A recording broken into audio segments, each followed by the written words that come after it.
Vanakkam, Prabha.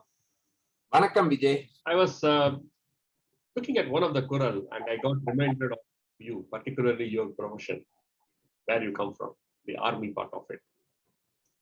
This particular Kural I'm talking about is coming under the Adigaram, which basically talks about what makes a good army.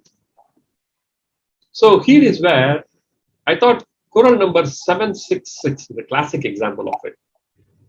So the Kural number 766 goes like this.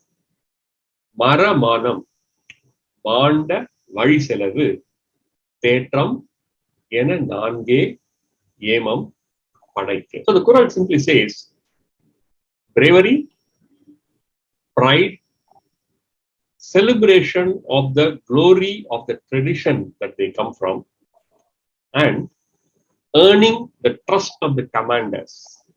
These are the four qualities that are needed for an army to be unbeatable. So, over to you, Prabha. What do you think about this? Listening to this, Vijay, of course, my own military trainings has always been the amazing foundation for any aspect of my life, both professional and personal. And when you mention bravery, when you mention about pride, earning the trust, and celebrating the glory of our predecessors, these are the values that every army officers will always maintain. And bravery, Vijay, is not that we are not scared. There's always a bigger purpose in whatever we are doing. And the purpose is what gives you the strength and the bravery. And of course, all the amazing training and the environment and the sense of responsibility that comes with the job and the position. Yeah. While reflecting on this, I just remembered the word VUCA. I mean, I'm sure in the consulting and leadership position, many people are talking about VUCA, especially in the 90s, and it gains momentum during the COVID period. Both industries and at a personal life is so volatile, uncertain, complex, ambiguous. But interestingly, the concept of VUCA was established in the military. Because in the military, enemies don't attack on time. They always anticipate what can go wrong. Yeah. And all the strategies is defined based on the other party's weaknesses and limitations. Yes, we have guidelines for war, but the reality is the guidelines is merely a guideline.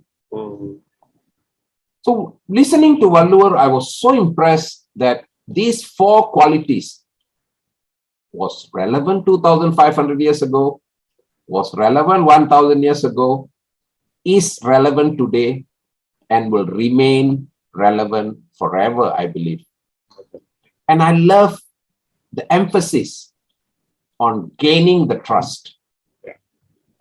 Because in order for us to lead, whether an army unit or an organization or the country, it all subject to the trust. And you cannot order for people to trust you.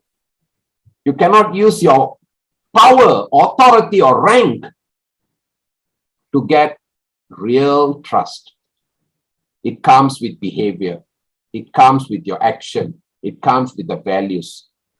And I believe when all these four dimensions that Valluvar mentioned is reflected, both as a person, as an organization, or as a nation, we will be much better, Vijay. As always, wonderful, and thanks to Valluvar and his Tirukkural. Thank you very much. Excellent. I'm trying to extrapolate that in terms of what does it mean in today's leadership. You said that clearly. It was relevant earlier, now, and later also. So I think the four qualities we try to translate into the leadership things. Bravery, the leader has to be brave for sure. Leader should have self-regard, which is what is given as the second thing. And again, pride in the organization.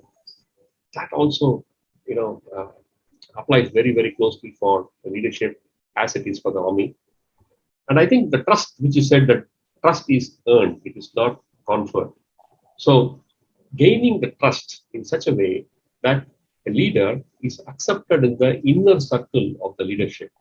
So those are the four qualities that makes a person a successful leader in business also.